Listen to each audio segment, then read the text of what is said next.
Welcome back to the Sleepy Tea Book Club. Come in and close the door behind you. Tonight, the storm is louder than usual, and the wind has a voice of its own. The lamps flicker, the windows tremble, and somewhere outside, a raven calls once and is gone. I've made a pot of spiced black tea with a little milk and honey, something grounding for a story that walks in shadow. Tell me in the comments what you're drinking tonight. I like to imagine us all gathered here, safe from the storm, listening together while the world outside fades into rain. On the table is a worn little volume by Edgar Allan Poe. Its pages whisper of guilt, madness, and the fragile thread that separates reason from ruin. While the storm hums and our tea cools, let's turn the page. You don't have to stay awake. Just listen. As I tell you, The Black Cat by Edgar Allan Poe, for the most wild, yet most homely narrative which I am about to pen, I neither expect nor solicit belief. Mad indeed would I be to expect it, in a case where my very senses reject their own evidence. Yet, mad am I not, and very surely do I not dream. But tomorrow I die, and today I would unburthen my soul. My immediate purpose is to place before the world, plainly, succinctly, and without comment, a series of mere household events. In their consequences, these events have terrified, have tortured, have destroyed me. Yet I will not attempt to expound them. To me, they have presented little but horror. Many they will seem less terrible than baroques. Hereafter, perhaps, some intellect may be found which will reduce my phantasm to the commonplace, some intellect more calm, more logical, and far less excitable than my own, which will perceive, in the circumstances I detail with awe, nothing more than an ordinary succession of very natural causes and effects. From my infancy, I was noted for the docility and humanity of my disposition. My tenderness of heart was even so conspicuous as to make me the jest of my companions. I was especially fond of animals, and was indulged by my parents with a great variety of pets. With these I spent most of my time, and never was so happy as when feeding and caressing them. This peculiarity of character grew with my growth, and in my manhood I derived from it one of my principal sources of pleasure. To those who have cherished an affection for a faithful and sagacious dog, I need hardly be at the trouble of explaining the nature or the intensity of the gratification thus derivable. There is something in the unselfish and self-sacrificing love of a brute which goes directly to the heart of him who has had frequent occasion to test the paltry friendship and gossamer fidelity of mere man. I married early, and was happy to find in my wife a disposition not uncongenial with my own. Observing my partiality for domestic pets, she lost no opportunity of procuring those of the most agreeable kind. We had birds, goldfish, a fine dog, rabbits, a small monkey, and a cat.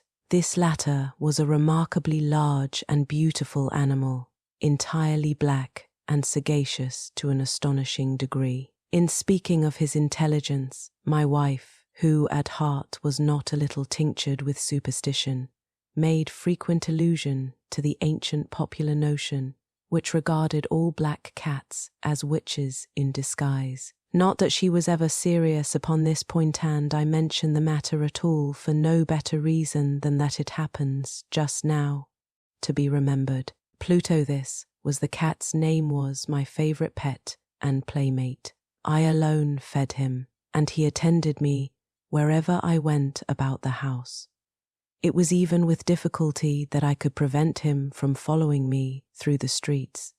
Our friendship lasted, in this manner, for several years, during which my general temperament and character, through the instrumentality of the fiend intemperance, had, I blush to confess it, experienced a radical alteration for the worse. I grew, day by day, more moody, more irritable, more regardless of the feelings of others. I suffered myself to use intemperate language to my wife. At length, I even offered her personal violence. My pets, of course, were made to feel the change in my disposition. I not only neglected, but ill-used them. For Pluto, however, I still retained sufficient regard to restrain me from maltreating him, as I made no scruple of maltreating the rabbits, the monkey, or even the dog, when by accident or through affection they came in my way. But my disease grew upon me, for what disease is like alcohol? And at length even Pluto, who was now becoming old, and consequently somewhat peevish, even Pluto began to experience the effects of my ill temper. One night, returning home, much intoxicated, from one of my haunts about town, I fancied that the cat avoided my presence. I seized him when, in his fright at my violence, he inflicted a slight wound upon my hand with his teeth. The fury of a demon instantly possessed me. I knew myself no longer. My original soul seemed at once to take its flight from my body, and a more than fiendish malevolence, genurtured, thrilled every fibre of my frame. I took from my waistcoat pocket a penknife, opened it, grasped the poor beast by the throat, and deliberately cut one of its eyes from the socket. I blush, I burn, I shudder, while I pen the damnable atrocity. When reason returned with the morning, when I had slept off the fumes of the night's debauché, experienced a sentiment half of horror, half of remorse for the crime of which I had been guilty. But it was, at best, a feeble and equivocal feeling, and the soul remained untouched. I again plunged into excess, and soon drowned in wine all memory of the deed. In the meantime, the cat slowly recovered. The socket of the lost eye presented, it is true, a frightful appearance, but he no longer appeared to suffer any pain. He went about the house as usual, but, as might be expected, fled in extreme terror at my approach. I had so much of my old heart left as to be at first grieved by this evident dislike on the part of a creature which had once so loved me. But this feeling soon gave place to irritation, and then came, as if to my final and irrevocable overthrow, the spirit of perverseness. Of this spirit philosophy takes no account, yet I am not more sure that my soul lives than I am that perverseness is one of the primitive impulses of the human heart, one of the indivisible primary faculties, or sentiments, which give direction to the character of man. Who has not, 100 times, found himself committing a vile or a silly action for no other reason than because he knows he should not? Have we not a perpetual inclination, in the teeth of our best judgment, to violate that which is law, merely because we understand it to be such? This spirit of perverseness, I say, came to my final overthrow. It was this unfathomable longing of the soul to vex itself, to offer violence to its own nature, to do wrong, for the sake only, that urged me to continue, and finally to consummate the injury I had inflicted upon the unoffending brute. One morning, in cool blood, I slipped a noose about its neck and hung it to the limb of a tree, hung it with the tears streaming from my eyes, and with the bitterest remorse at my heart hung it, because I knew that it had loved me, and because I felt it had given me no reason of offence hung it, because I knew that in so doing I was committing a sinner, deadly sin, that would so jeopardize my immortal soul as to place it, if such a thing were possible, even beyond the reach of the infinite mercy of the most merciful and most terrible God. On the night of the day on which this cruel deed was done, I was aroused from sleep by the cry of fire. The curtains of my bed were in flames. The whole house was blazing. It was with great difficulty that my wife, a servant, and myself made our escape from the conflagration. The destruction was complete. My entire worldly wealth was swallowed up, and I resigned myself thenceforward to despair. I am above the weakness of seeking to establish a sequence of cause and effect between the disaster and the atrocity, but I am detailing a chain of facts and wish not to leave even a possible link imperfect. On the day succeeding the fire, I visited the ruins. The walls, with one exception, had fallen in. This exception was found in a compartment wall, not very thick, which stood about the middle of the house, and against which had rested the head of my bed. The plastering had here, in great measure, resisted the action of the fire effect which I attributed to its having been recently spread. About this wall a dense crowd were collected, and many persons seemed to be examining a particular portion of it with very minute and eager attention. The words strange, singular, and other similar expressions excited my curiosity. I approached and saw, as if graven in bas-relief upon the white surface, the figure of a gigantic cat. The impression was given with an accuracy truly marvelous. There was a rope about the animal's neck. When I first beheld this apparition, I could scarcely regard it as less me wonder, and my terror were extreme. But at length reflection came to my aid. The cat, I remembered, had been hung in a garden adjacent to the house. Upon the alarm of fire, this garden had been immediately filled by the crowd by some one of whom the animal must have been cut from the tree and thrown, through an open window, into my chamber. This had probably been done with the view of arousing me from sleep. The falling of other walls had compressed the victim of my cruelty into the substance of the freshly spread plaster, the lime of which, with the flames and the ammonia from the carcass, had then accomplished the portraiture as I saw it. Although I thus readily accounted to my reason, if not altogether to my conscience, for the startling fact just detailed, it did not the less fail to make a deep impression upon my fancy. For months I could not rid myself of the phantasm of the cat. During this period there came back into my spirit a half-sentiment that seemed, but was not, remorse. I went so far as to regret the loss of the animal, and to look about me, among the vile haunts which I now habitually frequented, for another pet of the same species and of somewhat similar appearance with which to supply its place. One night as I sat, half stupefied, in a den of more than infamy, my attention was suddenly drawn to some black object, reposing upon the head of one of the immense hogsheads of gin, or of rum, which constituted the chief furniture of the apartment. I had been looking steadily at the top of this hogshead for some minutes, and what now caused me surprise was the fact that I had not sooner perceived the object thereupon. I approached it and touched it with my hand. It was a black cat, very large one, fully as large as Pluto, and closely resembling him in every respect but one. Pluto had not a white hair upon any portion of his body, but this cat had a large, although indefinite splotch of white, covering nearly the whole region of the breast. Upon my touching him, he immediately arose, purred loudly, rubbed against my hand, and appeared delighted with my notice. This, then, was the very creature of which I was in search. I at once offered to purchase it of the landlord, but this person made no claim to it, knew nothing of it, had never seen it before. I continued my caresses, and, when I prepared to go home, the animal evinced a disposition to accompany me.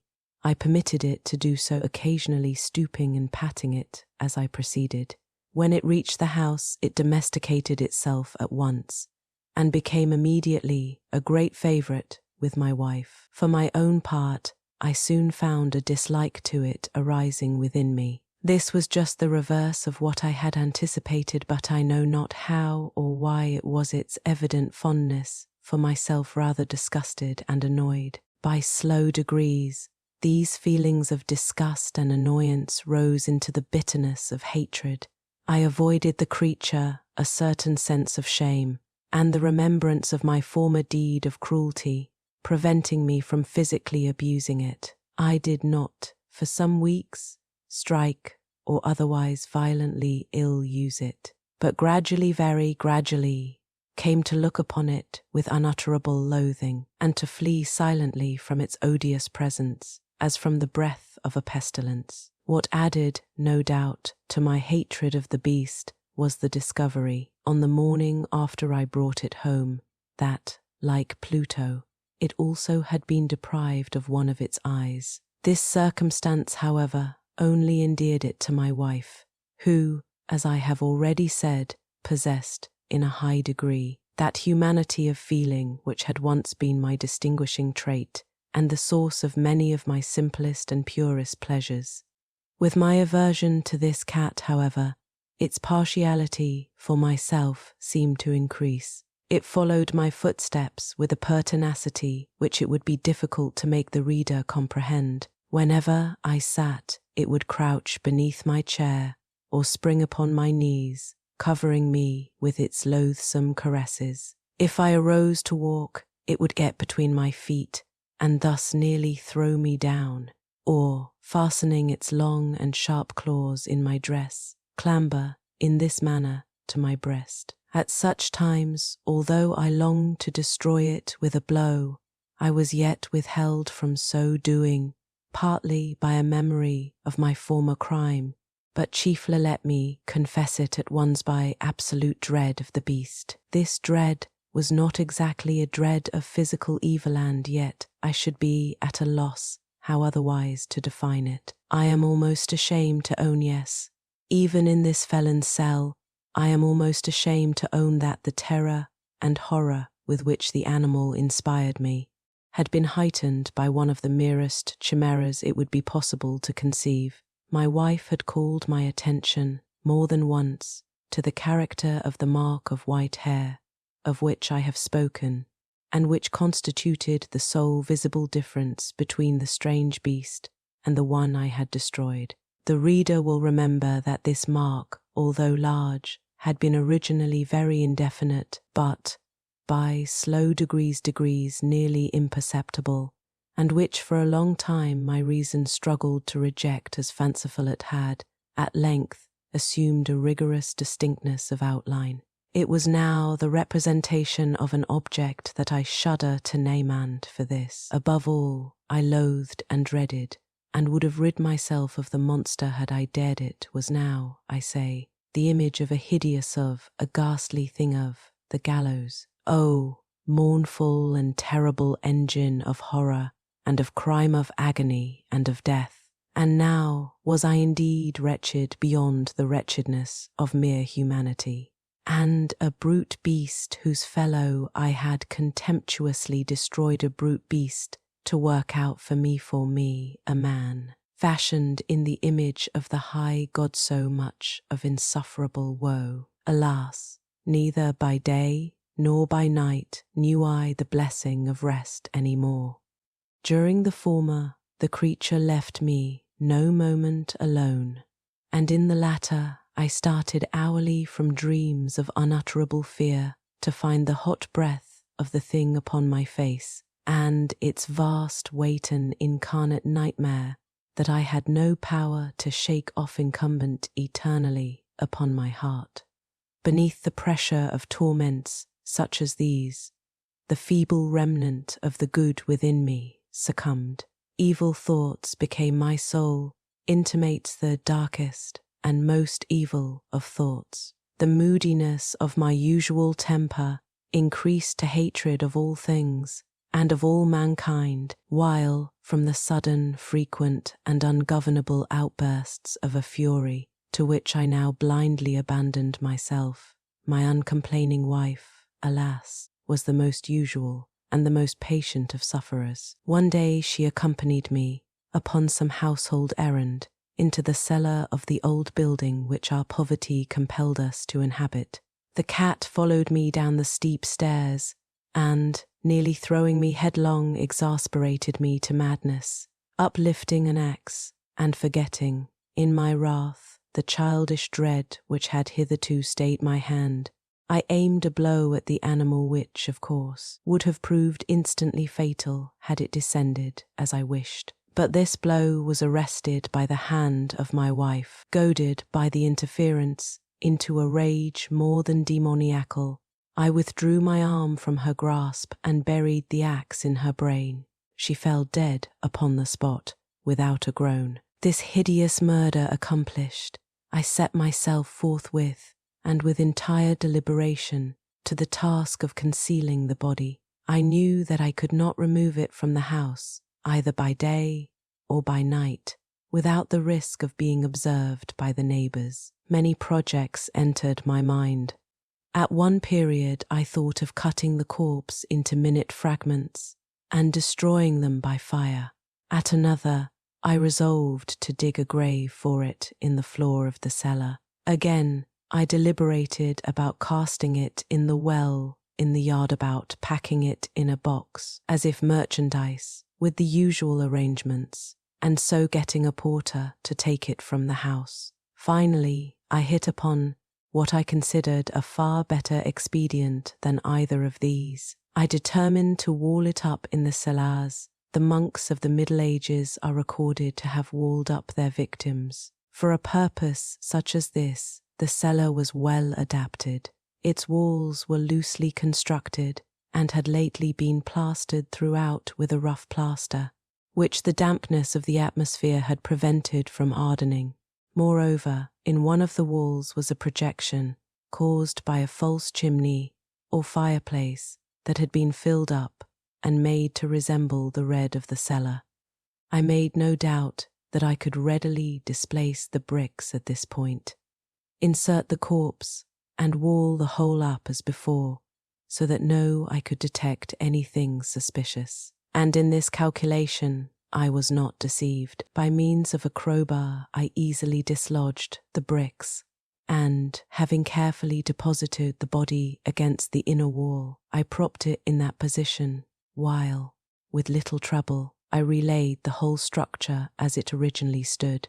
Having procured mortar, sand, and hair, with every possible precaution, I prepared a plaster which could not be distinguished from the old, and with this I very carefully went over the new brickwork. When I had finished, I felt satisfied that all was right. The wall did not present the slightest appearance of having been disturbed. The rubbish on the floor was picked up with the minutest care. I looked around triumphantly and said to myself, "Here at least, then, my labour has not been in vain." My next step was to look for the beast which had been the cause of so much wretchedness, for I had, at length, firmly resolved to put it to death. Had I been able to meet with it at the moment, there could have been no doubt of its fate, but it appeared that the crafty animal had been alarmed at the violence of my previous anger, and forbore to present itself in my present mood. It is impossible to describe or to imagine the deep, the blissful sense of relief which the absence of the detested creature occasioned in my bosom. It did not make its appearance during the night, and thus for one night at least, since its introduction into the house, I soundly and tranquilly slept. I slept even with the burden of murder upon my soul. The second and the third day passed, and still my tormentor came not. Once again I breathed as a freeman. The monster, in terror, had fled the premises forever. I should behold it no more. My happiness was supreme. The guilt of my dark deed disturbed me but little. Some few inquiries had been made, but these had been readily answered. Even a search had been instituted, but, of course, nothing was to be discovered. I looked upon my future felicity as secured. Upon the fourth day of the assassination, a party of the police came, very unexpectedly, into the house. and proceeded again to make rigorous investigation of the premises. Secure, however, in the inscrutability of my place of concealment, I felt no embarrassment whatever. The officers bade me accompany them in their search. They left no nook or corner unexplored. At length, for the third or fourth time, they descended into the cellar. I quivered not in a muscle. My heart beat calmly, as that of one who slumbers in innocence. I walked the cellar from end to end. I folded my arms upon my bosom and roamed easily to and fro. The police were thoroughly satisfied and prepared to depart. The glee at my heart was too strong to be restrained. I burned to say, if but one word, by way of triumph, and to render doubly sure their assurance of my guiltlessness. "Gentlemen," I said at last, as the party ascended the steps, "I delight to have allayed your suspicions. I wish you all health and a little more courtesy. By the by, gentlemen, this is a very well-constructed house." In the rabid desire to say something easily, I scarcely knew what I uttered at all. I may say an excellently well-constructed house. These walls, are you going, gentlemen? These walls are solidly put together, and here, through the mere frenzy of bravado, I rapped heavily, with a cane which I held in my hand, upon that very portion of the brickwork behind which stood the corpse of the wife of my bosom. But may God shield and deliver me from the fangs of the arch-fiend. No sooner had the reverberation of my blows sunk into silence than I was answered by a voice from within the tomb, by a cry, at first muffled and broken like the sobbing of a child, and then quickly swelling into one long, loud, and continuous scream, utterly anomalous and inhuman, a howler wailing shriek, half of horror and half of triumph, such as might have arisen only out of hell, conjointly from the throats of the damned in their agony and of the demons that exult in the damnation. Of my own thoughts it is folly to speak. Swooning, I staggered to the opposite wall. For one instant the party upon the stairs remained motionless, through extremity of terror and of awe. In the next, a dozen stout arms were toiling at the wall. It fell bodily. The corpse, already greatly decayed and clotted with gore, stood erect before the eyes of the spectators. Upon its head, with red extended mouth and solitary eye of fire, sat the hideous beast whose craft had seduced me into murder, and whose informing voice had consigned me to the hangman. I had walled the monster up within the tomb. Thank you for spending your evening here with me at the Sleepy Tea Book Club. The storm has quieted now. The lamps burn low, and our cups are nearly empty. We've followed a dark and twisted path tonight, one that shows how easily the mind can lose itself in shadow. But here, under this soft light, we are safe. The story has ended, and the night is ours again. If your tea has gone cold, that's all right. Take a breath, let the sound of the rain soothe you, and remember that even in Poe's darkest tales, there is a strange kind of beauty in the quiet after the storm. If you're still awake, another story waits on the shelf, and if you've drifted off, may your dreams be peaceful and your heart light. Tell me in the comments what tea you had tonight and what tale you'd like next. Sleep softly, and I'll see you soon.